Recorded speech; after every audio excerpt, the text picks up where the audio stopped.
आज हम जानेंगे वर्गमूलों से संबंधित सर्वसमीकरण एवं घातांक वाली संख्याओं को हल करने के नियमों के बारे में।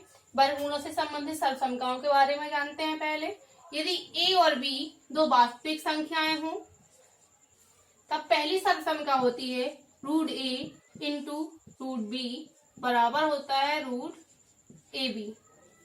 जैसा कि हम लोग पिछली वीडियो में देख चुके हैं कि जब करनी की घात समान होती है, करनी अलग अलग होती है, तब उन दोनों का आपस में गुणा हो जाता है। करनी की घात वही रहती है।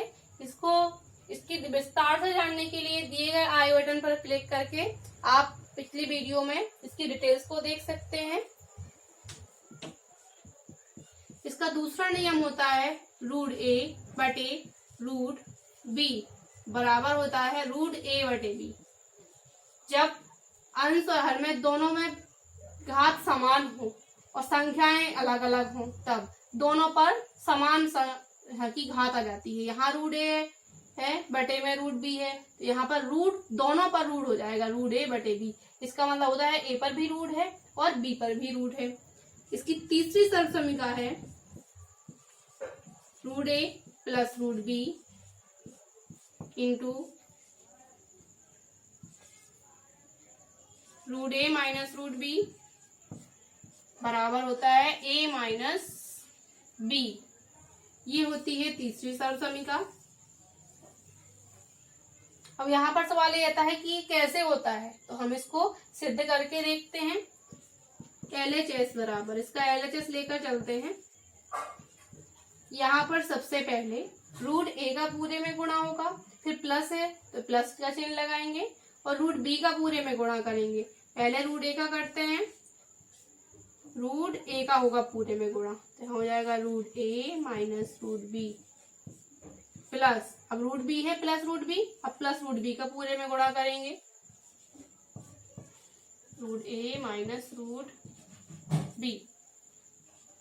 रूट a का रूट a में गुणा करेंगे, यहाँ हो जाएगा a minus root a into root b। पहले भी हम इस सर्वसमीकरण में जान चुके हैं कि root a into root b बराबर होता है रूट a b। यहाँ पर रूट a माइनस था इसलिए माइनस लगा दिया, root a into root b करेंगे, यहाँ हो जाएगा a b plus root b का रूट a में करेंगे, यहाँ हो जाएगा रूट b a। माइनस का चिन्ह है, प्लस इंटू माइनस माइनस हो जाएगा, रूट b का रूट b में गुणा करेंगे, यहाँ आ जाएगा b। a minus root A B plus, अब यहाँ देखिए बी ए है। ये गुणन के नियमानुसार हम जानते हैं कि अगर 3 गुणा 2 किया जाए तब भी 6 आता है, और अगर 2 गुणा 3 कर दिया जाए तो भी 6 आएगा। देखिए इस प्रकार से, अगर 3 गुणा 2 करेंगे 6 आएगा, 2 गुणा 3 करेंगे तब भी 6 ही आएगा। इसलिए यहाँ पर हम रूट बी ए को लिख सकते हैं root A B minus B. अब यहाँ पर ये रूट ए बी माइनस का है और यहाँ पर प्लस का, ये दोनों हो जाएंगे कैंसिल, बराबर में आ जाएगा यहाँ पर a माइनस बी। यह आ गया RHS। इस प्रकार से हमने सर्वसमीकरण को सिद्ध करके भी देख लिया है। चौथी सर्वसमीकरण है a minus root B into A plus root B बराबर a स्क्वायर माइनस b। ये होती है चौथी सर्वसमीकरण। अब इसको सिद्ध करते हैं। इसका LHS लेकर चलेंगे। LHS बराबर a minus root B into A plus root B. यहाँ पर पहले a का पूरे में गुणा करेंगे, फिर माइनस रूट b का पूरे में गुणा करेंगे, a into A plus root B minus root b, यहाँ भी इसमें गुणा करेंगे, हो जाएगा a प्लस रूट b। जब a का a में गुणा करेंगे, यहाँ हो जाएगा a square plus a root b minus root b into ए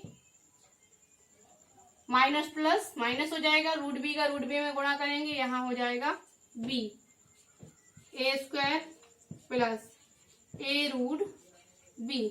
देखिए गुणन का एक और नियम होता है m इंटू एन बराबर होता है n इंटू m। इस नियमानुसार हम रूट b इंटू ए को लिख सकते हैं a इंटू रूट b, यहाँ हो जाएगा a into root b minus b। ये प्लस का है, यहाँ ये माइनस का है, दोनों कैंसिल हो जाएंगे, बराबर में आ जाएगा a स्क्वायर माइनस b बराबर RHS। इस प्रकार से हमने चौथी सर्वसंख्या को जाना भी और उसे सिद्ध भी किया। वर्गमूलों से संबंधित पांचवी सर्वसंख्या है root A plus root B into root C plus root D बराबर root A C plus root A D plus root B C plus root B D. अब हम इसको सिद्ध करके देखते हैं, इसलिए इसका एलएचएस लेते हैं। इसमें भी हम पहले रूट ए का पूरे संख्या में गुणा करेंगे, फिर प्लस रूट बी का पूरे में गुणा करेंगे, फिर देखते हैं क्या हमें ये आरएचएस प्राप्त होता है। रूट ए का करेंगे root C plus root B plus root B है, यहाँ लिख देंगे प्लस रूट बी, फिर इंटू था root C plus root D. Root A का रूट सी में गुणा करेंगे, यहाँ हो जाएगा रूट ए सी। देखिए अभी अभी हमने ये नियम पढ़ा है root A into root B बराबर होता है रूट ए बी। उसी नियमानुसार root A into root C बराबर हो जाएगा root A C plus root A into root D बराबर root A D plus root B into root C बराबर रूट हो जाएगा root B C plus root B into root D बराबर हो जाएगा यहाँ पर रूट बी डी। ये प्राप्त हुआ है हमें आरएचएस। इस प्रकार से हमने इस सर्वसंख्या को भी सिद्ध किया। वर्गमूलों से संबंधित छठवीं सर्वसंख्या है root A plus root B का होल स्क्वायर बराबर A plus B plus 2 root A B. इसको प्रूव करके देखते हैं। यहाँ पर एलएचएस बराबर है root A plus root B का होल स्क्वायर। क्योंकि हम जानते हैं ए प्लस बी का होल स्क्वायर बराबर होता है A square plus B square plus 2ab। अगर इस फॉर्मूले से हम इसको कंपेयर करें तो यहाँ पर a बराबर है रूट ए और b बराबर है रूट बी। इस फॉर्मूले को यहाँ पर अप्लाई करेंगे, ए स्क्वायर फिर यहाँ पर रूट ए का whole square plus root B का whole square plus 2 root A B.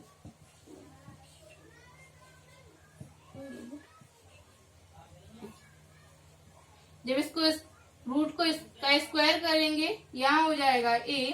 इसी प्रकार से जब रूट में b का स्क्वायर करेंगे यहाँ हो जाएगा b plus 2 root A into root B बराबर हो जाएगा यहाँ पर रूट ए बी। जैसा कि हमने अभी पिछली सर्वसंख्या में देखा है root A into root B बराबर होता है रूट ए बी। इस प्रकार से हमें आरएचएस प्राप्त हो गया। इस प्रकार हमने वर्गमूलों से संबंधित छठवीं सर्वसंख्या को जाना और उसे सिद्ध भी किया। घातांक का पहला नियम होता है आधार समान हो और घातें अलग अलग हो तब गुणा में घातें जुड़ जाती हैं। यहाँ पर जो गुणा का चिन्ह लगा हुआ है दोनों का आधार समान है, घातें अलग अलग हैं। यहाँ आधार ए हो जाएगा, इनकी घातें हो जाएंगी p प्लस क्यू। ये होता है घातांक की संख्या को हल करने का पहला नियम। यदि आधार समान हो और घातें अलग अलग हो तब घातों का योग हो जाता है। ये है पहला नियम। देखते हैं दूसरा नियम, a की घात p बटे a की घात q। बटे को ही भाग में भी लिख सकते हैं, तब हो जाती है a की घात p माइनस q।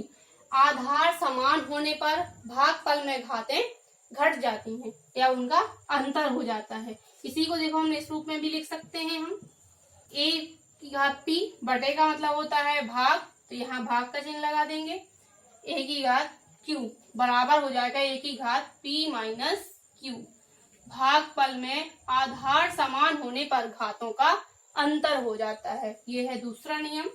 तीसरा नियम देखते हैं, a की घात p की घात q। ये यहाँ पर a की घात ही सभी दी हुई हैं, आधार एक ही है। घातें यदि एक आधार हो और उसकी दो घातें हैं तो दोनों का आपस में गुणा हो जाता है। आधार a है, a की घात हो जाएगी p इंटू क्यू या पी क्यू। चौथा नियम देखते हैं, a की घात p इंटू b की घात p। अभी हमने देखा था आधार समान हो और घातें अलग हो। अब यहाँ देखिए आधार अलग अलग हैं और घातें समान है। a की घात p है, b की घात p है, दोनों की घात समान है, आधार अलग अलग है। जब गुणा में आधार अलग अलग हो और घातें समान हो तब दोनों आधारों का गुणा हो जाता है और घात वही रहती है। ये है चौथा नियम। पांचवा नियम है ए की घात 0 बराबर 1। ये वाला तो मैक्सिमम ऑप्शन में हमेशा आता ही रहता है। ए की घात 0 का मान होता है, ये हमेशा याद रखना है। ए की घात 0 का मान हमेशा 1 होता है। अगला नियम है ए की घात -n। यहाँ पर जब घात माइनस में चढ़ी होती है तब हो जाता है 1/a की घात n, या इसी को इस प्रकार से लिख सकते हैं, 1/a की घात -n हो। जब बटे में घात माइनस की हो तब वह घात ऊपर जाती है तो प्लस की हो जाती है, और अगर घात ऊपर माइनस की है तो उसको बटे में लिख देते हैं और घात प्लस की हो जाती है। ये था घातांकों का छठवां नियम। इस प्रकार से हमने घातांक की संख्याओं को हल करने के नियमों के बारे में जाना। यदि हमें नियमों का पता होता है तो घातांक के जो क्वेश्चंस होंगे हम उनको बहुत ही आसानी से सॉल्व कर पाएंगे। इस प्रकार से आज हमने वर्गमूलों से संबंधित सर्वसंख्याएं एवं घातांक वाली संख्याओं को हल करने के नियमों के बारे में जाना।